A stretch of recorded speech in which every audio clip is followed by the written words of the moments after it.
please subscribe and don't forget to press the bell icon to get notified whenever we upload a new video. Hi, welcome back. It's fine for the equity market, so let's find out what's happening in the commodity space this morning. Manisha Gupta joins in with a quick roundup of all the action there. Hi, Manisha. Good morning. Morning, Sonia. Thank you so much for that. It's difficult to find a green in the non-agro space in the commodity markets right now. Almost everything has seen a bit of a profit taking coming in. You have the dollar index, which is off its 3-week lows, and that seems to be putting pressure on commodities. So we have started the crude oil prices with a bit of a pressure here. It actually is quite divergent when you look at the prices in the global markets in the meanwhile. While the Brent prices are trading in the negative, you have the US crude oil prices trading 1% on the higher side, and the Indian markets are trading somewhere in the middle, as you can see.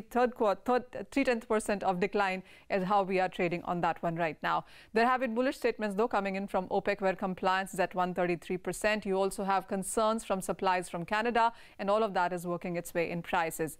But it is a third straight day of decline for the precious metal prices, 0.5% down on gold and silver both. These markets will watch out for the US Fed meeting minutes on Wednesday, and that is where we will take it forward from. The base metal prices in the meanwhile, after that strong gains that we saw yesterday, have seen some profit taking as well. So you have the copper and nickel prices all falling like between 0.5%. Aluminum, of course, has a bit of a strong fundamentals going on for it, as US Department is looking to put import curbs and taxes, etc. on aluminum imports. So that is something that has been keeping those prices on the higher side.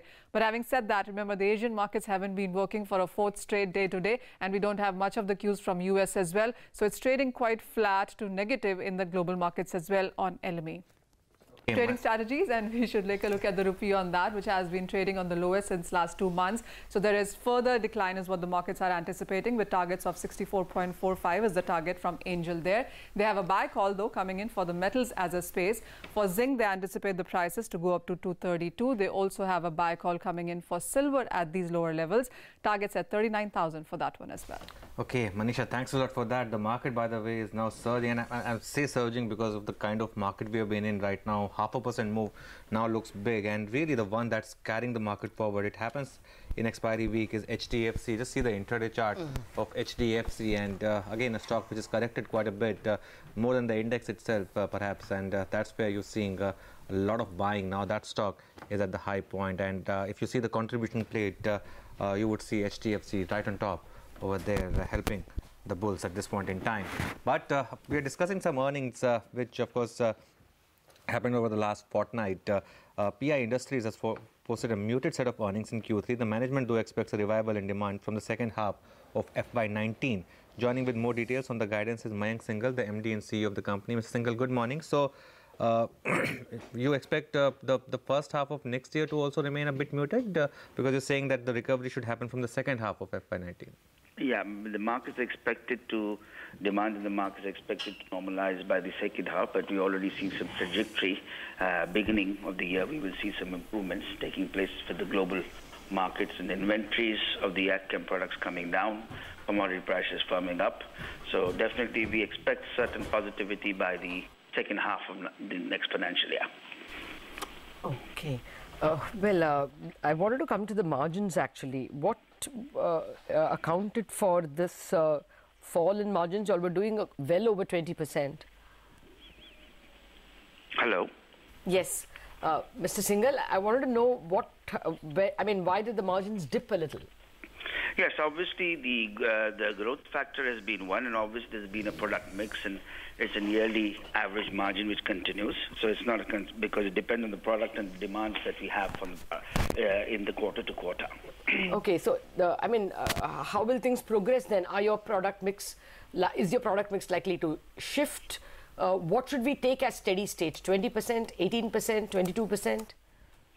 No, as we projected, we'd continue to maintain the margins, and we definitely would do that in the coming part of the year. Okay. Mayank, just stay on for a bit. I just wanted to bring our viewers' attention to the share price of Fortis, because that one is now cracking really hard, down almost about 6% on Fortis Health right now. And as we've been cautioning you about, not going in for coattail investing, big investors getting into the stock, but the stock now down about 5.5%. Mayank, getting back to the business, wanted to understand what's happening with on the acquisition front, because, you know, the last time you were looking to acquire a pharma contract manufacturing asset in the intermediate space. Anything progressing on that front? Yes, we were evaluating an opportunity, and we are still in the midst of such evaluation. And by when do you think we could hear about, you know, the final stages of that acquisition? Anything in this calendar year itself? Well, we are still in the progress, so I can't answer that right now, what would be the timeline. But yes, somewhere, if we'll have some conclusions by the next quarter. Okay. Well, you know, competitors like Godrej and Grada, we understand, have already launched generic versions of your flagship product. Will that be a challenge? Well, as you would know, these products have already been launched in the market 2 years ago, so it's not something new. And we've had a few seasons, so that's part of the game. Okay. You have about 210 crores in cash, right, at the moment. Any other acquisitions that you would be looking at? No, right now we're just evaluating certain opportunities which could add value, yes. Okay, yeah, what would they be? I mean, and should we hear from you sometime soon? No, there's nothing right now that I can discuss or mention. Okay, Mr. Singhal, thanks a lot for your time today. So that's PI Industries. Yes, and Fortis is now cracking, you know, and again, the point we made in the morning as well, Sonia, is that it rallied from 114. And, you know, it could go to 0 and it won't hurt Mr. Damani, right? Yeah. But if you're buying now because, you know, someone influential bought it at 145, 146, then can you take a pain, say, till 120, 110, thereabout? And, you know, while we all know that there's intrinsic value in Fortis, all of us know that, you know, obviously there are assets, but what you know, you don't know what else would come out of the skeleton right now. Also, there are a lot of talk right now that, you know, you maybe would want to compare it to, say, what happened with, say, United Spirits 5 or 6 years back, you know, when that stock moved from 1,000 to 600, then went back to 800, 900. It took a lot of time for Diageo to actually get United Spirits back on the track. And when Diageo came in, of course, after that you saw a massive rally. Something similar could play out in Fortis, but do you have the time horizon, do you have the money to, you know, see through that pain? Yeah. That is going to be an issue with Fortis. So right now about 6% lower is what we have on Fortis. Okay. It's also an F&O ban, by the way, so that's also a bit of a problem. A reason why. Okay, market's still in a fine spot after the recent ravages. So let's concentrate on some interesting numbers. TTK Prestige saw a fairly sharp improvement in its both EBITDA and its profit. The margins too were higher, as were the gross margins. 11% growth in top line and a good performance basically in the third quarter. We are being joined by the management, Mr. T.T. Jagannathan, Chairman, TTK Prestige, joins us now. Good morning, sir. As always, thank you very much for joining us. Can you just take us through the last 6 months' performance? Are we seeing good numbers purely because of the base, or is it that you are seeing a return of both urban and rural demand? Well, both. The base was low last year because of demonetization, so there is a growth because of that. Also, the growth in the market has been good. Volume growth have been good.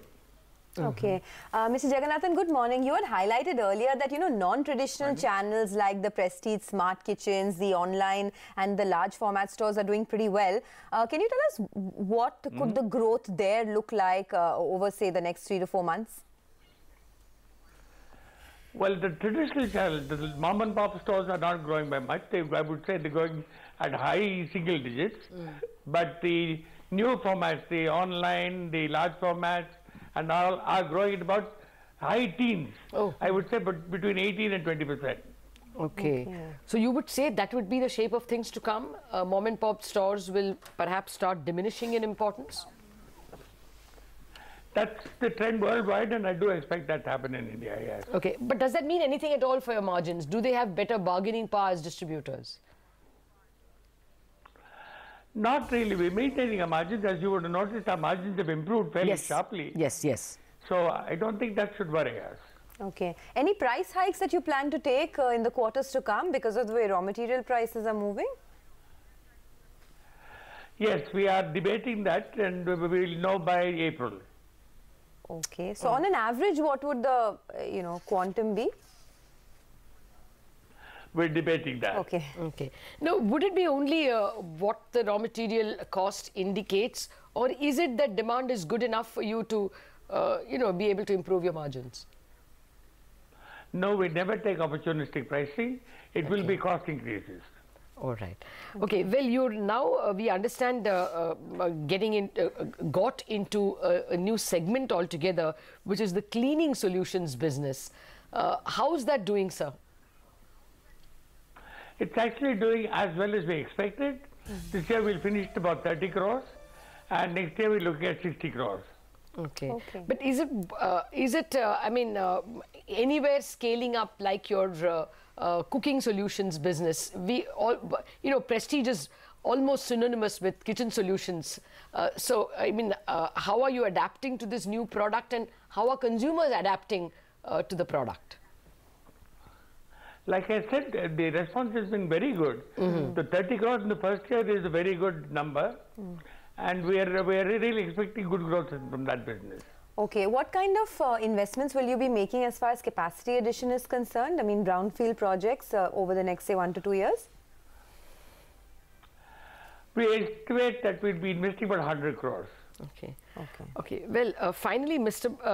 Jagannathan, we hear a lot about rural distress, especially so from Tamil Nadu, where people were going all the way to Delhi to protest. You have the best, your best place to tell us how rural demand is.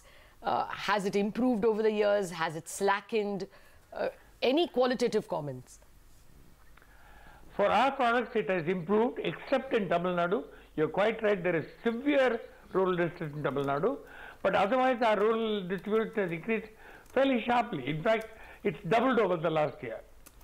Okay, that's very good to hear, sir. Very encouraging, though perhaps unfortunate for Tamil Nadu itself. So just to continue with what my colleague was asking you, what could be the capex plans and in which products? Capex plan, like I said, would be about 100 crores for the next 2 years. Will be largely in cookers, cookware and appliances.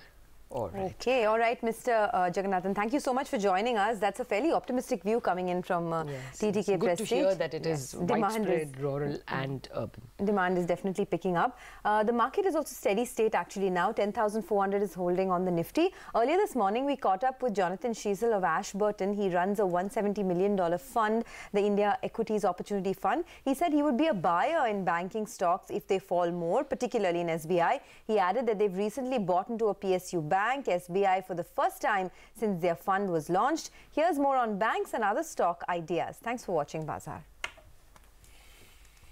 The metal stocks have come off over the last few days as well. I think that's another sector which had run very hard, could do with a bit of a sell-off, and that provides good opportunities for going back in. So, one of our recent additions has been Indigo, and that's done reasonably well for us. Yeah, we looked at Tata Steel some months back. We didn't pull the plug on it. We ended up just buying Hindalco, but Tata Steel seems to be willing to pay up to gain those assets. So it's quite aggressive biddings. I guess over the last sort of year to 6 months, we've sold Whirlpool of India. That obviously you could classify as one of the structural sort of stories. And we've added to the likes of Hindalco and a couple of the other infrastructure plays where valuations were significantly cheaper. We relatively recently went into State Bank of India for the first time into a PSU bank since the fund was launched, actually over 5 years ago. And if you look at management quality and general operating quality and all the ratios of private versus public banks, there is a yawning gulf between the two of them, and that hasn't changed. State Bank is clearly the best of the pack, but it's a pack that obviously with the news that we've just heard over the last few days still has a lot of work to do about improving risk systems and pricing risk correctly. So at the moment, we still think it's actually a good time to be looking at financials. I think clearly this sort of news doesn't help in the very short term. But certainly, if banking stocks continue heading south, we'll be looking to probably add to our positions as opposed to selling them.